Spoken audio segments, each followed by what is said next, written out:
بسم اللہ السلام علیکم ورحمۃ اللہ وبرکاتہ. my dear students, my dear sisters, brothers, اہلاً و سہلاً مرحبا. میں آپ سب کو آج کے سیشن میں ویلکم کرتی ہوں. آپ سب کیسے ہیں؟ الحمدللہ ماشاءاللہ نصف رمضان ہو گیا. بہت بہت مبارک ہو. اللہ سبحانہ تعالیٰ کا احسان ہے، شکر ہے کہ 15 روزے کمپلیٹ ہو گئے، ہونے والے ہیں. اللہ سبحانہ تعالیٰ باقی بھی رمضان ہمیں اسی طرح خیر و برکت کے ساتھ مکمل کرنے کی توفیق دے، آمین. چلیے دعا کے بعد سٹارٹ کرتے ہیں انشاءاللہ.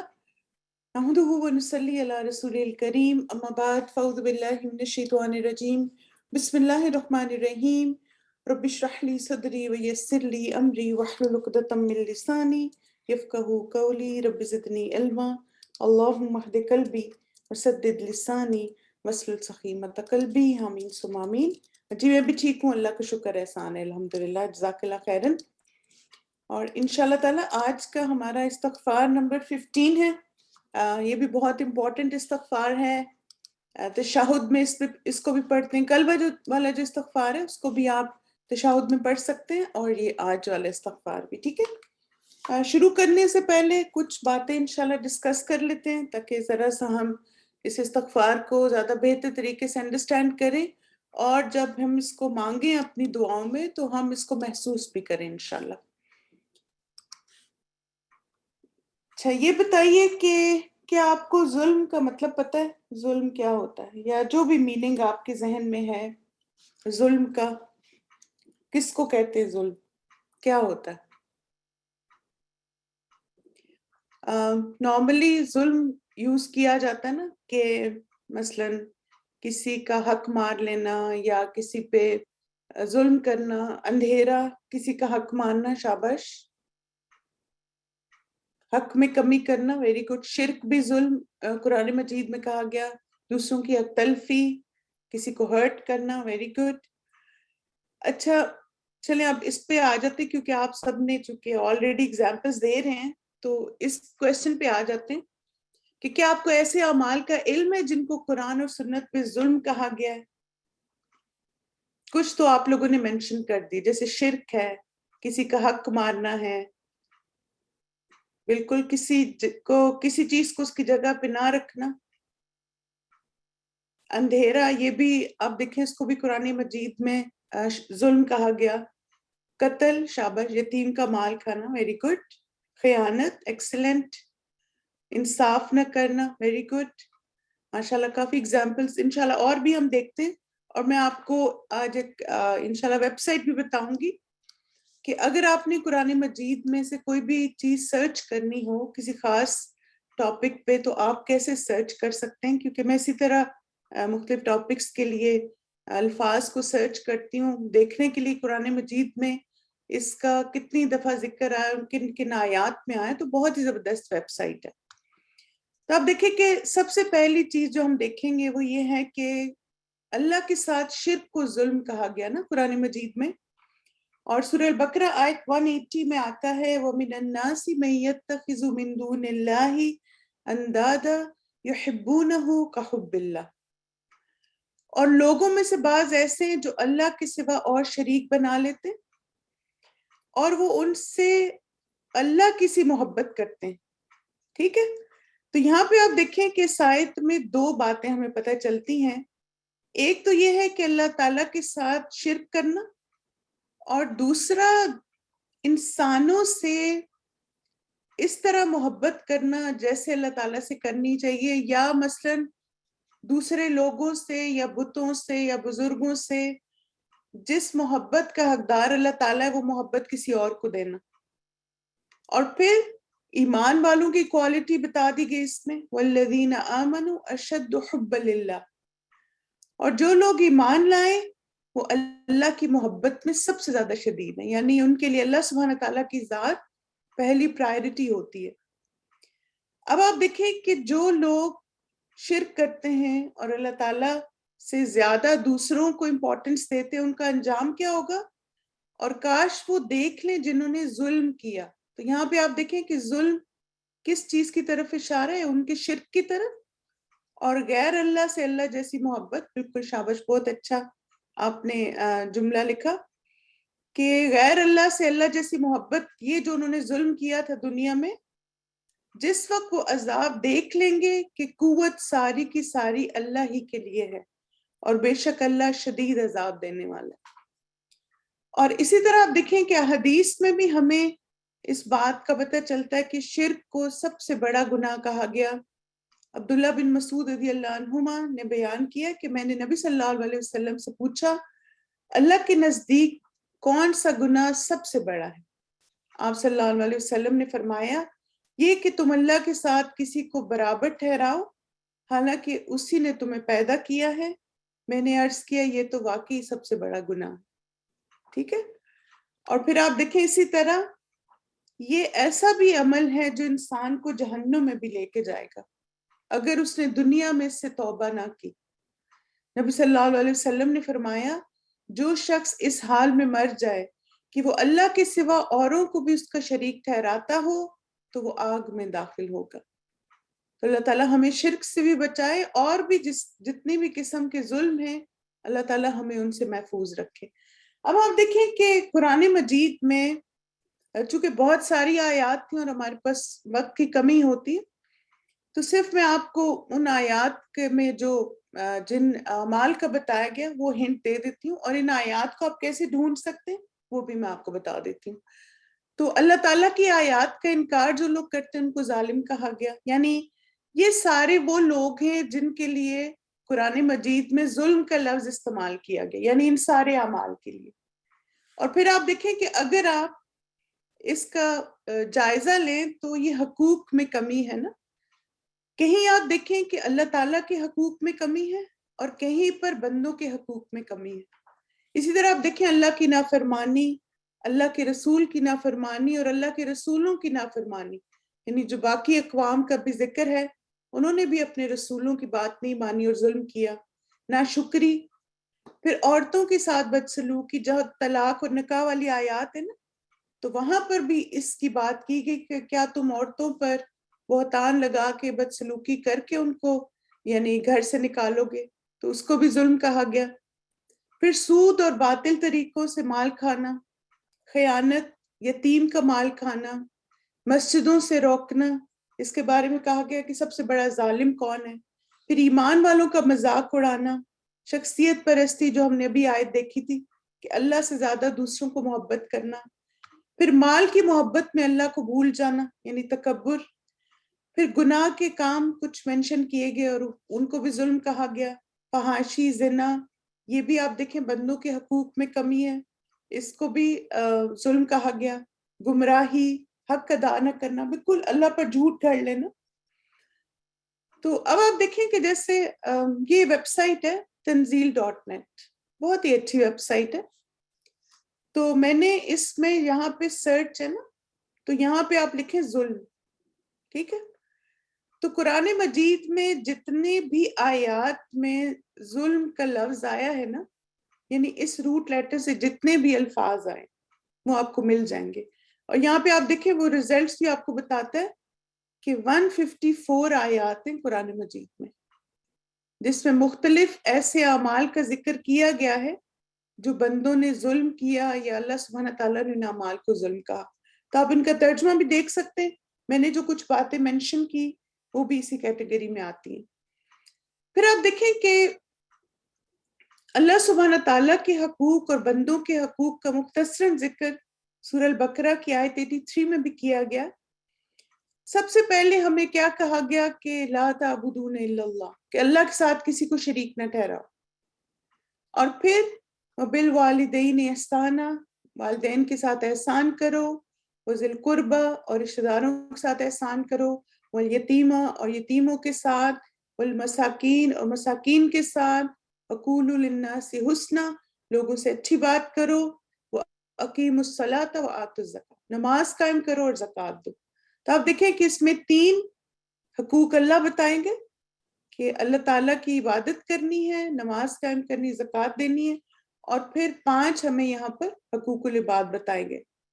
تب یہ ہے کہ ان کی ادائیگی میں جب انسان یا تو ان کو ادا نہیں کرتا تو وہ بڑے لیول کا ظلم کر رہا ہے، اور اگر ان کی ادائیگی میں کچھ کمی کرتا ہے تو وہ چھوٹے لیول کا ظلم کر رہا ہے. یعنی الحمدللہ ہم نے شرک سے اپنے آپ کو بچا لیا، لیکن نمازوں میں کبھی سستی کر جاتے ہیں، یا مثلاً زکوٰۃ کی ادائیگی میں بعض دفعہ اوپر نیچے چیزیں کٹ دیتے ہیں، یا باقی جو اللہ سبحانہ تعالیٰ کے احکامات ہیں اس میں اگر جو کمی ہم کرتے ہیں تو وہ پھر ظلم کی کیٹیگری میں آ جاتا ہے. اور پھر آپ دیکھیے کہ قرآن مجید میں انبیاء نے بھی ظلم کی معافی مانگی جس کا ذکر آتا ہے، اور 3 جیسے خاص طور پہ رسالے ملتی ہیں ہمیں. آدم علیہ السلام کی دعا، قال ربنا ظلمنا انفسنا. یہ بتائیں کہ آدم علیہ السلام نے کیا اپنے نفس پہ ظلم کیا تھا؟ جلدی سے بتائیں. اللہ سبحانہ تعالیٰ نے ان کو ایک چیز سے منع کیا تھا، اور وہ کیا کہا تھا کہ جنت کا پھل نہ کھائیں، یعنی ایک پھل درخت کے پھل کھانے سے منع کیا تھا اور انہوں نے اس کا پھل کھا لیا تھا. ٹھیک ہے، تب آپ دیکھیں کہ یہاں پھر ظلم کس سینس میں ہے کہ ان کو ایک چیز سے منع کیا گیا تھا تو انہوں نے وہ کر لی، اور پھر اس کے بعد جیسے ہی ان کو احساس ہوا انہوں نے فوراً اللہ تعالیٰ سے اس کی مغفرت طلب کی. ربنا ظلمنا انفسنا وَإِن لَّمْ تَغْفِرْ لَنَا وَتَرْحَمْنَا لَنَكُونَنَّ مِنَ الْخَاسِرِينَ. دونوں بول اٹھے، یعنی آدم علیہ السلام اور حوا علیہ السلام، اے رب ہم نے اپنے اوپر ستم کیا یعنی ظلم کیا، اب اگر تو نے ہم سے درگزر نہ فرمایا اور رحم نہ کیا تو یقیناً ہم تباہ ہو جائیں گے. پھر اسی طرح آپ دیکھیں موسیٰ علیہ السلام کی دعا ہے، اور وہ کیا کہتے ہیں؟ قال ربی انی ظلمت نفسی فاغفر لی.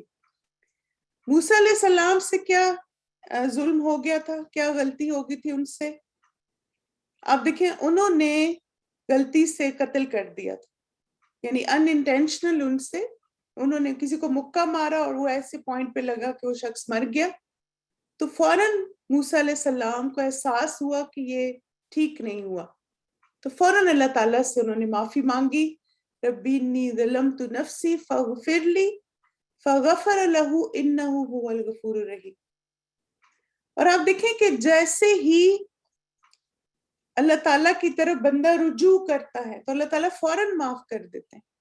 بالکل یونس علیہ السلام کی جو دعا ہے وہ میں ایڈ کرنا بھول گئی، جزاک اللہ خیرن. آپ دیکھیں انہوں نے بھی یہی کہا، لا الہ الا انت سبحانک انی کنت من الظالمین.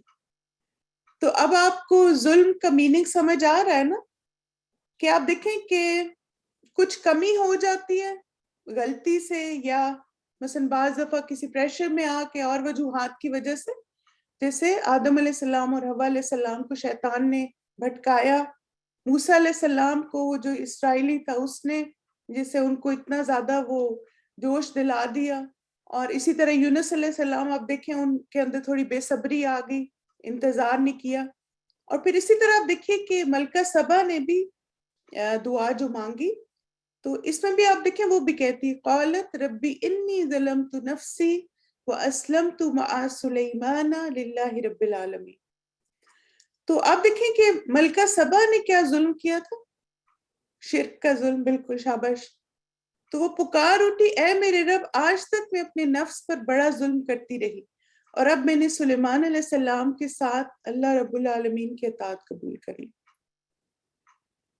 اور پھر آپ دیکھیے کہ جو انسان اس بات کو ریلائز کر لیتا ہے کہ اس نے اللہ تعالیٰ کے حق میں کمی کی، اس نے اللہ کے بندوں کے حقوق میں کمی کی، اور پھر وہ اللہ تعالیٰ سے سچی توبہ کرتا ہے، تو پھر اس کے لیے کیا انعام ہے؟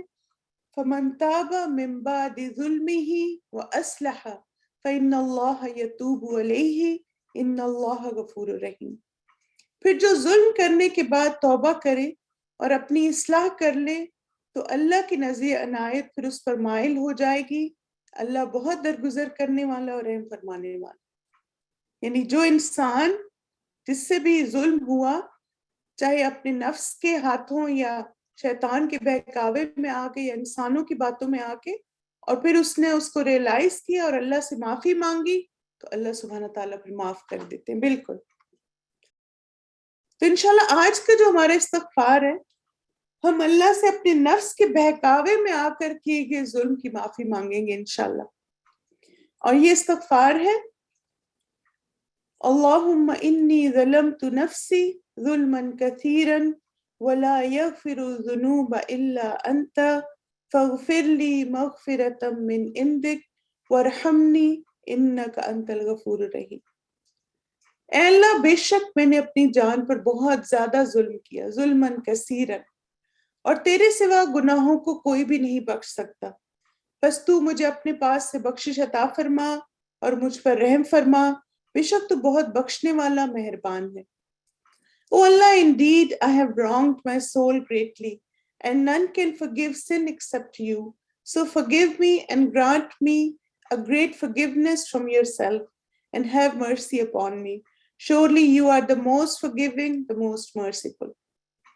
اور اس کے بارے میں جو حدیث آتی ہے صحیح بخاری میں وہ ہے کہ ابو بکر صدیق رضی اللہ عنہ سے روایت ہے کہ انہوں نے رسول اللہ صلی اللہ علیہ وسلم سے عرض کیا، یا رسول اللہ صلی اللہ علیہ وسلم مجھے ایک دعا سکھائیے جس کو میں اپنی نماز میں پڑھا کروں۔ آپ صلی اللہ علیہ وسلم نے فرمایا، اللہم انی ظلمت نفسی ظلما کثیرا ولا یغفر الذنوب الا انت فاغفر لی مغفرۃ من عندک وارحمنی انک انت الغفور الرحیم۔ تو یہ دعا کس نے سکھائی ابو بکر رضی اللہ عنہ کو؟ نبی صلی اللہ علیہ وسلم نے۔ اور آپ دیکھیے کہ حالانکہ نبی صلی اللہ علیہ وسلم ابو بکر کا جو اخلاق اور کردار تھا وہ ان کے سامنے تھا، تو اس کا مطلب ہے کہ ہر انسان جو ہے وہ کوشش کے باوجود کہیں نہ کہیں اس سے کمی کوتاہی رہ جاتی ہے۔ تو اس لیے آپ دیکھیں کہ جب ہم یہ دعا مانگتے ہیں نا تو اصل میں اپنی جو کمی کوتاہیاں ہوتی ہیں وہ اللہ تعالیٰ سے درگزر مانگ رہے ہوتے ہیں۔ اچھا، یہ دعا آپ کب پڑھیں گے؟ تشہد کی دعا ہے یہ، یعنی پہلے آپ اتحیات پڑھیں گے، اس کے بعد درود شریف پڑھیں گے، اور اس کے بعد جو دعائیں پڑھتے ہیں اس میں یہ دعا بھی آپ ایڈ کر لیں۔ اور آپ دیکھیے کہ جو درود شریف کے بعد دعائیں مانگی جاتی ان کی کیا فضیلت ہے، اس کے بارے میں دو احادیث آج پڑھتے ہیں۔ رسول اللہ صلی اللہ علیہ وسلم نے ایک آدمی کو نماز میں دعا کرتے ہوئے سنا کہ اس نے نہ اللہ عز و جل کا ذکر کیا اور نہ ہی نبی صلی اللہ علیہ وسلم پر درود پڑھا، تو رسول اللہ صلی اللہ علیہ وسلم نے فرمایا اس نے جلد بازی سے کام لیا، اور پھر اسے بلایا اور اسے اور دوسروں سے فرمایا، جب تم میں سے کوئی شخص نماز پڑھے تو پہلے اپنے رب کی تعریف و ثنا کرے، پھر نبی صلی اللہ علیہ وسلم پر درود پڑھے، اس کے بعد جو چاہے دعا مانگے۔ یعنی جلدی جلدی نماز نہ پڑھے بلکہ آرام سے اللہ تعالیٰ کی حمد و ثنا کون سی ہے؟ جو آپ اتحیات پڑھتے ہیں اور پھر اس کے بعد درود شریف اور اس کے بعد دعائیں۔ اور پھر اسی طرح اس کے بعد ایک اور شخص نے نماز پڑھی پر اس نے اللہ کی تعریف بیان کی، پھر نبی صلی اللہ علیہ وسلم پر درود بھیجا، تو نبی صلی اللہ علیہ وسلم نے فرمایا اے نمازی دعا کرو قبول کی جائے گی۔ اور آپ دیکھیں کہ یہ ساری دعائیں تشہد میں پڑھنا نبی صلی اللہ علیہ وسلم سے ثابت ہے، یعنی آپ نے جیسے کچھ دعائیں خود مانگی اور کچھ سکھائیں صحابہ کو، اور الحمدللہ ان سیشنز میں ہم نے 2 دعائیں کور کی ہیں، 1 اور 4، یہ دونوں تو آپ کو آتی ہیں نا، تو اگر باقی بھی آتی ہے تو بہت اچھی بات ہے، لیکن قرآنی اور مسنون کوئی بھی دعا آپ تشہد میں مانگ سکتے ہیں۔ جیسے آپ دیکھیں کہ یہ چیز یاد رکھیں کہ درود شریف جب آپ پڑھتے ہیں نا نماز میں، درود شریف سے لے کے سلام پھیرنے تک جتنی بھی آپ دعائیں مانگتے ہیں اس کی قبولیت کے چانسز بہت زیادہ ہوتے ہیں۔ جیسے کچھ علماء کہتے ہیں کہ یہ اوپن ڈور ہے قبولیت دعاؤں کا، درود شریف سے لے کے تشہد کے بیچ تسلیم کے بیچ والا جو ٹائم ہے، تو اس لیے جلدی جلدی کرنے کے بجائے جتنی بھی آپ کو دعائیں آتی ہیں نا قرآنی مسنون، وہ سب اس وقت مانگے۔ اب دیکھیں ایک تو فوکس ہمارا زیادہ ہوتا ہے کیونکہ نماز کے دوران نہ ہم بول سکتے ہیں، نہ ہم فون اٹینڈ کر سکتے ہیں، نہ میسج چیک کر سکتے ہیں، کیونکہ آپ نے یہ بھی دیکھا ہوگا کہ آپ سلام پھیرتے ہیں اور ساتھ ہی آپ کے فون پہ رنگر نوٹیفیکیشن آ گئی، یا کوئی بچہ آ گیا یا کوئی گھر والے آ گئے، اور بس آپ کی دعائیں گئی بس۔ لیکن جب تک آپ نماز کی حالت میں ہیں انتظار کرتے رہتے نا، گھر والے بھی، اور فون پہ بھی آپ نہیں اس وقت دیکھتے، تو کثرت سے دعائیں اس وقت مانگیں۔ اسی طرح جو پریشانی حاجت ہو اس کے بارے میں بھی دعائیں، یعنی غم سے نجات کی دعائیں، رزق میں کشادگی کی دعائیں، جو جو دعائیں آپ کو یاد ہیں اور اسی طرح استاذہ نے ایک دفعہ شیئر کیا تھا کہ قرآنی مسنون دعاؤں کی بک جو ہے وہ اس میں سے جتنی بھی ان کو دعائیں یاد ہوتی ہیں تو وہ ہر دفعہ سوچ لیتی ہیں کہ آج تشہد میں یہ پیج پڑھیں گی، آج تشہد میں یہ پیج پڑھیں گی. تو یہ بھی بہت اچھا انداز ہے کہ اگر آپ کو بہت ساری دعائیں آتی ہیں تو آپ پھر کوشش کریں کہ ان کو، جیسے الحمدللہ ہم 5 نمازیں پڑھتے ہیں نا، تو اس طرح آپ پوری جیسے دن میں ان کو ریپیٹ کر لیں ایک دفعہ، تاکہ ہر چیز مانگی جائے انشاءاللہ. اس دعا کا ہائی لائٹ کیا ہے کہ ہم اللہ تعالیٰ سے مغفرت طلب کر رہے ہیں، اللہ کی رحمت مانگ رہے ہیں کہ جو ہم نے اپنے اعمال میں حق تلفی کی، اگر اللہ کے حق میں کمی کی تو اللہ ہمیں معاف کر دے، اور اگر اللہ کے بندوں کے حق میں کمی کی تو اللہ تعالیٰ اسے معاف کر دے. پھر آپ دیکھیں کہ اس دعا کے کی ورڈز بھی دیکھ لیتے ہیں. خاص طور پہ تو آپ دیکھیں ظلمت اس کا کی ورڈ ہے، جس کو الحمدللہ ہم نے بہت ڈیٹیل میں دیکھا. اور آپ نے یہ بھی نوٹس کریں کہ اللہم انی ظلمت نفسی ظلما کثیرا. تو آپ دیکھیں کہ 2 دفعہ آ گیا نا ظلم کا لفظ. اور وَلَا يَغْفِرُ الذُّنُوبَ إِلَّا أَنْتَ فَاغْفِرْ لِي مَغْفِرَةً مِّنْ عِنْدِكَ وَارْحَمْنِي إِنَّكَ أَنْتَ الْغَفُورُ الرَّحِيمُ. تب آپ دیکھیں کہ یہاں پہ آپ نے ظلم یعنی کمی جو کی نفسی، میرے نفس نے ظلماً کثیراً بہت زیادہ، وَلَا يَغْفِرُ الذُّنُوبَ إِلَّا أَنْتَ، اور اللہ تعالیٰ کے سوا اس کو کوئی نہیں معاف کر سکتا. فَاغْفِرْ لِي مَغْفِرَةً مِّنْ عِنْدِكَ وَارْحَمْنِي إِنَّكَ أَنْتَ الْغَفُورُ الرَّحِيمُ. آپ دیکھیں کہ 3 دفعہ جو ہے نا مغفرت کا لفظ بھی آیا. یہ دیکھیے وَلَا يَغْفِرُ، اور پھر فَاغْفِرْ، اور پھر مغفرتاً، اور ساتھ ہی آپ دیکھیں وَارْحَمْنِی کا لفظ بھی آیا. یعنی اتنی جامع دعا ہے نا کہ آپ دیکھیں پہلے کہا گیا یعنی انسان اپنے گناہوں کا اقرار کر رہا ہے، اللہم انی ظلمت نفسی ظلما کثیرا. پھر وہ کہہ رہا ہے کہ وَلَا يَغْفِرُ الذُّنُوبَ، کہ یا اللہ آپ کے سوا کوئی بھی گناہوں کو معاف نہیں کر سکتا، الا انت. اور پھر فاغفر لی، یا اللہ میرے گناہوں کو معاف کر دے. مغفرتاً یعنی اپنی مغفرت سے، اپنے پاس سے. ورحمنی، یا اللہ مجھ پہ رحمت بھی نازل کر. تو چلیے اب انشاءاللہ اس دعا کو ہم شیخ کی آواز میں سنتے ہیں. آپ لوگ ساتھ ساتھ دہرائیے.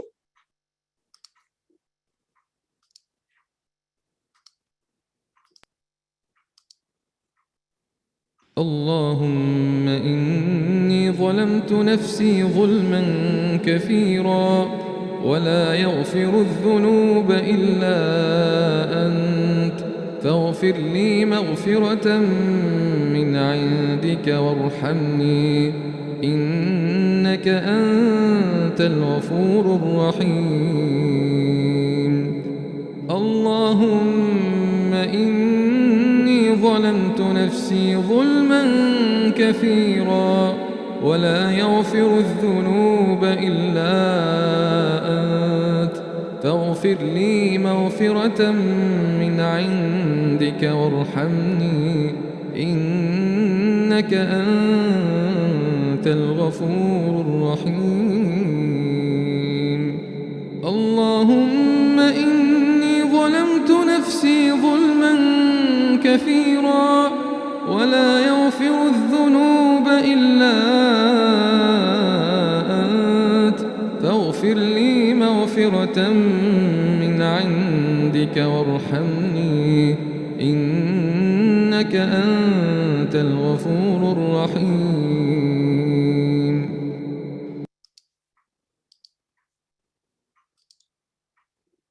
اب دیکھیں اس دعا کو مانگیے، امیجن کریں جو آپ نے کسی بھی اللہ تعالیٰ کے حق میں کمی کی ہو، بندوں کے حقوق میں کمی کی ہو، اور ان باتوں کو سوچیں اور پھر اس دعا کو مانگیے ایک دفعہ. اللہم انی ظلمت نفسی ظلما کثیرا ولا یغفر الذنوب الا انت فاغفر لی مغفرة من عندک وارحمنی انک انت الغفور الرحیم. آمین. اور آپ دیکھیں اس طرح آپ اس کو یاد بھی کر سکتے ہیں، چھوٹے چھوٹے اس طرح سیٹس بنا کے. اللہم انی ظلمت نفسی ظلما کثیرا، اور پھر ولا يغفر الذنوب إلا أنت فاغفر لي مغفرة من عندك وارحمني إنك أنت الغفور الرحيم. جزاکم اللہ خیراً کثیرا my dear students. بارک اللہ فیکم. انشاءاللہ یہاں پہ کنکلوڈ کرتے ہیں اپنی دعاؤں کے سیشن کو. آپ لوگ اس دعا کو یاد کریں اور خاص طور پر اس کو تشہد میں پڑھیے، کیونکہ ابو بکر رضی اللہ عنہ نے نبی صلی اللہ علیہ وسلم سے یہ پوچھا تھا کہ مجھے کوئی دعا بتائیں جو میں اپنی نماز میں پڑھوں.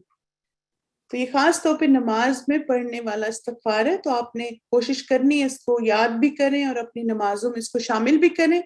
اور پھر اسی طرح آپ ہمارے ٹیلی گرام چینل پہ اگر ہیں الحمدللہ تو ان دعاؤں کی ریکارڈنگز اس پہ شیئر ہوتی ہیں، آپ اس کو دوبارہ بھی سن سکتے ہیں اور دوسروں کے ساتھ بھی شیئر کر سکتے ہیں انشاءاللہ. تو چلیے کنکلوڈ کرتے ہیں اپنے سیشن کو. سبحانک اللہم و بحمدک اشہد ان لا الہ الا انت استغفرک و اتوب الیک. السلام علیکم ورحمۃ اللہ وبرکاتہ.